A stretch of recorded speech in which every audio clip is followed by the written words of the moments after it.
Good morning, everyone. Just wanted to come and say hello to you folks once again. I'm on the road again. No surprise there. Just having to do a little traveling. And I wanted to share a little something. I don't know if y'all have had this happen to you, but there could be nights that you just have dreams that are just all over the place. My goodness. And you think to yourself, what's going on in this brain? Well, I had that kind of a night, but also in the midst of all of those dreams, there was one tiny little snippet that stuck with me this morning, and that was that I was apparently, in my dream, never in person, a pastor of a church, and apparently a visiting minister had stopped by, and I had asked the minister if he could take the service, minister to us or whatever in the upcoming service. And he said he kind of declined politely and said he really just didn't have anything. And I said to him, I said, what happens if you're the pastor? I mean, you're it. The buck stops at you. The ball stops in your park. What happens when you're the pastor and you have nothing? You just have nothing on your heart. You don't know what you're going to say. And he said, just read something. That kind of stuck with me in two ways.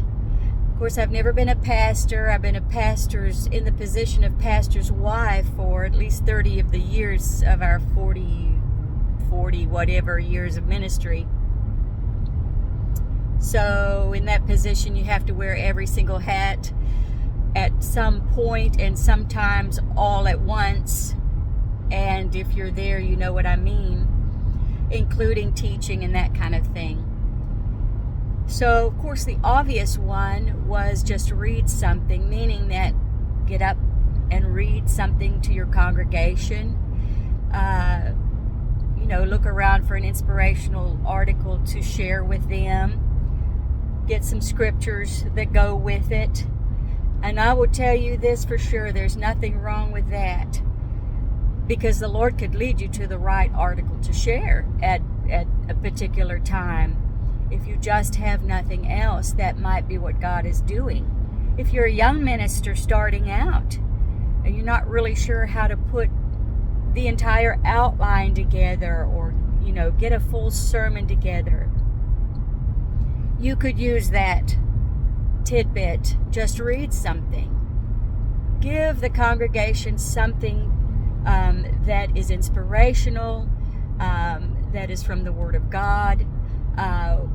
One thing that you can do absolutely is use the Word of God and do an exegesis, they say, which is going verse by verse, snippet by snippet, and expounding on that. And my favorite one to do that with is the book of James. That's an excellent one to do that with. It's just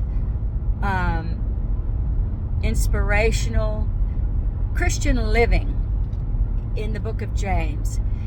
So that's one way that you could take that. But another thought occurred to me when he said to me, just read something. And that was, our children are losing the art of reading because of all these devices we have. We don't always need a video in front of us, a phone in front of us. We need to stop and put our devices down at times.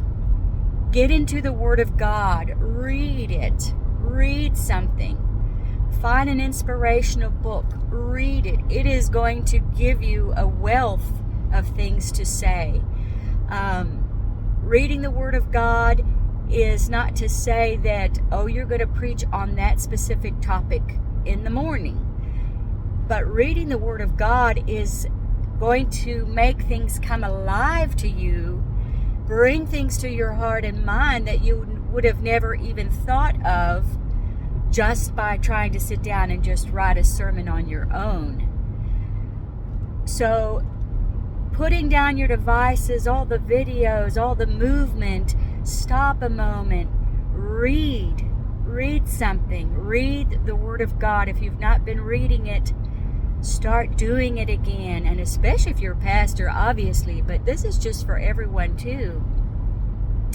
Reading something inspirational, or even reading a novel sometimes. This helps you gain better brain power. Your brain works better. Your vocabulary increases. Just so many things that reading does for us in our whole body, soul, and mind. So I just wanted to encourage you today to read something. Read something that is going to be feeding your soul, and in doing so, you'll be able to feed others. I hope you have a wonderful day. Looks like the sun is peeking out here, and I hope it will be for you too where you are.